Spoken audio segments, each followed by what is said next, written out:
ब्याज माफियाओं का आतंक इस कदर बढ़ चुका है कि लोग मूलधन लुटाने और ब्याज चुकाने के बाद भी चैन की सांसें नहीं ले पा रहे। ताजा मामला जहाजपुर क्षेत्र से सामने आया, जहां एक पीड़ित एसपी से न्याय और सुरक्षा की गुहार लगाई। पीड़ित का आरोप है कि उसने वर्ष 2017 में करीब 4 लाख रुपए और अलग से 3 लाख रुपए उधार लिए थे। आर्थिक तंगी और लॉकडाउन जैसी परिस्थितियों के बावजूद उसने गाड़ियां और जेवर बेचकर ब्याज सहित पूरी रकम चुका दी। कुल मिलाकर करीब 30 लाख रुपए लौटाने के बाद भी ब्याज माफिया उस पर लगातार दबाव बना रहे। रिपोर्ट के मुताबिक आरोपियों ने 5 से 10 रुपए प्रति सैकड़ा प्रति माह की दर से ब्याज वसूला। इतना अधिक ब्याज चुकाने के बावजूद अब पीड़ित और उसके परिवार को धमकियां दी जा रही। आरोपी के ब्याज माफिया गिरोह मकान और जमीन हड़पने की धमकियां दे रहा है और परिवार को आत्महत्या के लिए मजबूर करने जैसी हरकतें कर रहा है। पीड़ित ने थाना अधिकारी जहाजपुर को रिपोर्ट देकर ब्याज माफियाओं के खिलाफ कड़ी कार्रवाई करने और अपने परिवार को सुरक्षा प्रदान करने की मांग की। स्थानीय लोगों का कहना है कि इलाके में पहले भी कई लोग ब्याज माफियाओं के दबाव और ब्लैकमेलिंग के कारण आत्महत्या कर चुके हैं, लेकिन रसूखदारों के संरक्षण के चलते इन पर कार्रवाई नहीं हो पाती। भीलवाड़ा से संवाददाता विजय भारद्वाज की रिपोर्ट। नहीं, आज आप यहाँ कहाँ आए थे, किससे मिले? सर, आज मैं ये जो मेरे साथ घटना हुई, इस घटना की रिपोर्ट लेके एसपी साहब के सामने आया हूँ।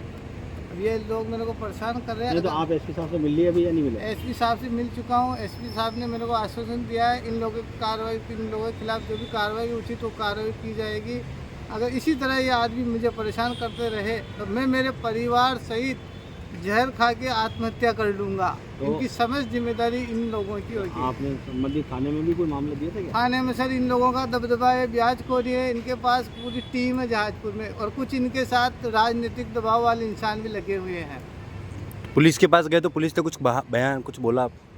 ठीक है, आपका क्या नाम? मेरा नाम ताराचंद खटीक, निवासी जहाजपुर, बुजवाबा के पास, देवली रोड, जहाजपुर। ठीक है, क्या हुआ आपके साथ? सर, मैंने जहाजपुर में भागचंद खटीक, पप्पू खटीक, ओम प्रकाश टेपन से पैसे उधार लिए थे। इन लोगों को पैसे से अधिक 3 गुना राशि में जमा करा चुका हूँ। नहीं तो ये मेरे को कुछ लिख के देते हैं और मेरे 500 रुपये का खाली स्टाम्प चेक वगैरह सब इन्हीं के पास है। अब मेरे को निरंतर परेशान कर रहे, इसे मैं इस पोजीशन में हूँ। मुझे और मेरे परिवार को आत्महत्या करने के लिए प्रेरित किया जा रहा है। मेरा एक मकान बचा हुआ, उसको बेचने के लिए मुझे आए दिन परेशान करते हैं। अभी कल परसों भी मेरे साथ मारपीट की। ये देखो मेरे गले पे निशान वगैरह, ये रहे निशान। कितने पैसे लिए थे आपने? मैंने 10 लाख रुपए लिए थे भागचंद खटीक से, 3 लाख रुपए लिए पप्पू खटीक से, 50,000 रुपये लिए ओम प्रकाश टेपन से। कब लिए थे और कितना टाइम? 2017 से इन लोगों को मैं ब्याज दे रहा हूँ और मेरे चेक स्टाम्प इनके पास पड़े हुए हैं। आपने पैसे उनको लौटाया या नहीं लौटाया? पैसा लौटा दिया सर, ऑनलाइन रिकॉर्ड भी है मेरे पास इन लोगों का। कितने तक दे दिए पैसे, कैसे दिए? मैंने इनको अब तक भागचंद खटीक को 30 लाख रुपए दे चुका हूँ। और किसको कितने दिए?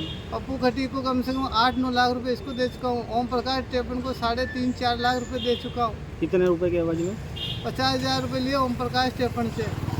भागचंद खटीक से लिए थे 10 लाख रुपए और पप्पू खटीक से लिए थे 3 लाख रुपए। तो एक इनमें से जैसे 10 लाख रुपए लिए जिनसे आपने, जी सर, उनको कितने रुपए लौटा दिए वापस? उसको मैंने कम से कम 30 लाख रुपए दे दिए। 10 लाख रुपए तो ऑनलाइन स्टेटमेंट है अभी मेरे पास उनका, और ऑफलाइन दिया जो अलग। और इन लोगों की वजह से मेरा पूरा बिजनेस ख़त्म हो गया। मेरी गाड़ियाँ घोड़े, मकान, जेवरात, मेरे मकान अभी इन लोगों के पास कागज। तो कोई ब्याज की बात ही थी क्या? ब्याज सर इनका 5 रुपये सैकड़ा चलता है। तो रसीद? कोरोना के बाद भी मैं इन लोगों को ब्याज निरंतर देता रहा। मेरे पास पैसे नहीं होते थे तो मैं मेरी पत्नी के जेवरात बेच के देता था। अगर नहीं देता था तो ये आए दिन मेरे साथ मारपीट करते थे।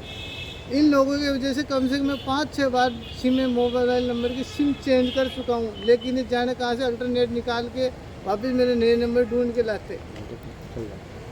क्या काम करते थे आप? सर, मेरा काम ट्रांसपोर्ट का, मेरे पास गाड़ियाँ थी।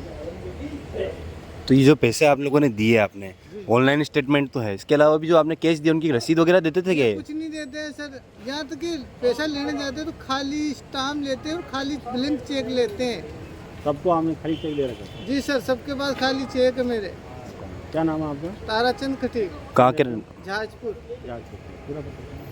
ताराचंद खटीक, निवासी जहाजपुर, बुजवाबा के पास, देवली रोड, जहाजपुर। ठीक है।